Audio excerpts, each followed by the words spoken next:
Hello दोस्तों, आज मैं आपको दिखाने जा रहा हूं अलवर ज़िले के तिजारा तहसील के तिजारा नगर के 1500 साल पुरानी गुंबद, जो जाने माने राजा के नाम से प्रसिद्ध है।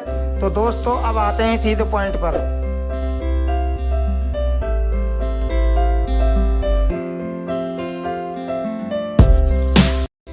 और जो आप ये देख रहे हैं, इसे माना जाता है राजस्थान का सबसे बड़ा गुंबद।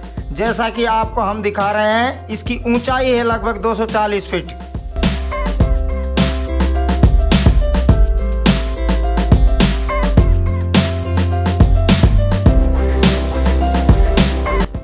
और इसके अंदर का अष्टभुजाकार आकार बनाया गया है। आप लोगों को बता देना चाहता हूं कि जो राजा भर्तृहरि थे वो उज्जैन के राजा थे और महाराज थे।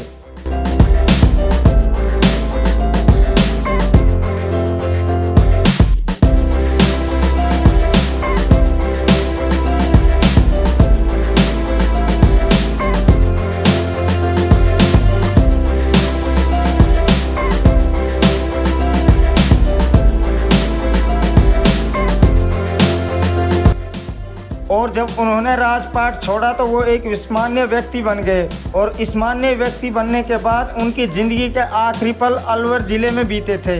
और उन्होंने यहाँ पर की थी 12 साल मजदूरी। उस समय के एक प्रमुख व्यक्ति का पता लगा कि जो व्यक्ति बिना मजदूरी लिए हुए यहाँ पे रोज़ काम कर रहा है, उस व्यक्ति को राजा भर्तृहरि का ही नाम दे दिया। इसीलिए इस जगह का नाम पड़ता है भर्तृहरि का गुंबद। यहाँ का इतिहास है वो बहुत पुराना है।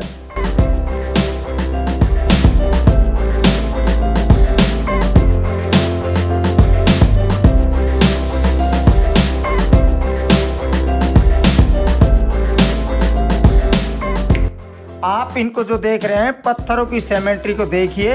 1500 साल पहले अलाउद्दीन लूदी के द्वारा बनाया गया था।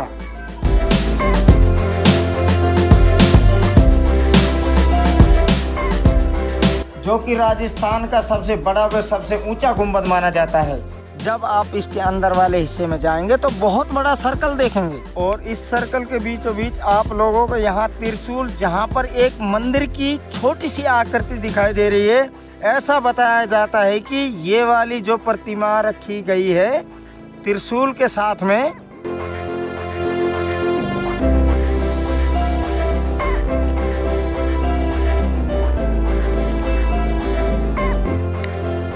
दोस्तों अब हम आपको बताते हैं, किसी समय उज्जैन के बहुत शक्तिशाली राजा हुआ करते थे, जिनके नाम पर ये आज भी जगह बनी हुई है, जिसको कहा जाता है भर्तृहरि या हरि के नाम से जाना जाता है। इनके पीछे एक बहुत दुखदायी कहानी छुपी हुई है। इसको सुनने के बाद में आप सभी हैरान व दंग रह जाएंगे।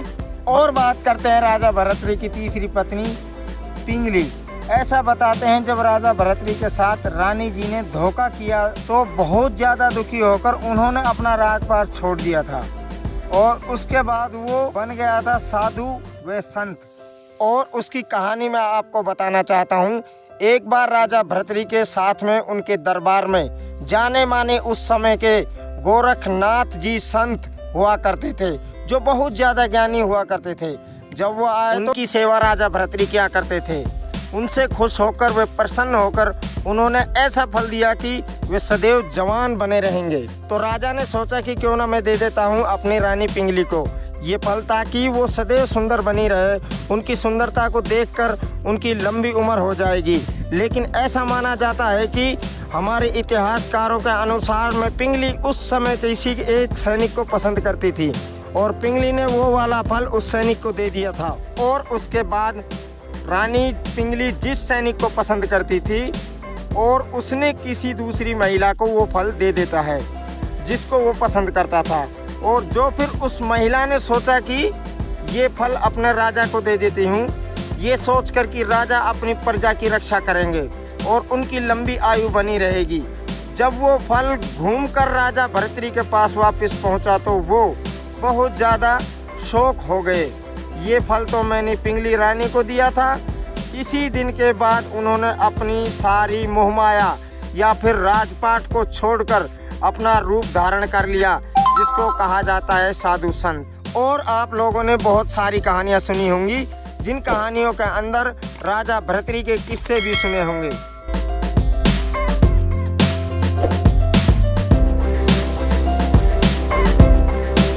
दोस्तों अब हम आपको बताते हैं तिजारा नगर में और भी ऐतिहासिक व आकर्षक देखने और घूमने लायक हैं, जैसे कि जैन मंदिर और मूसी का महल जो फोर्ट के नाम से भी जाना जाता है, और लाल मस्जिद। तो दोस्तों हमें इजाज़त दीजिए, जल्द ही अगली वीडियो में मिलते हैं। जय हिंद, जय भारत।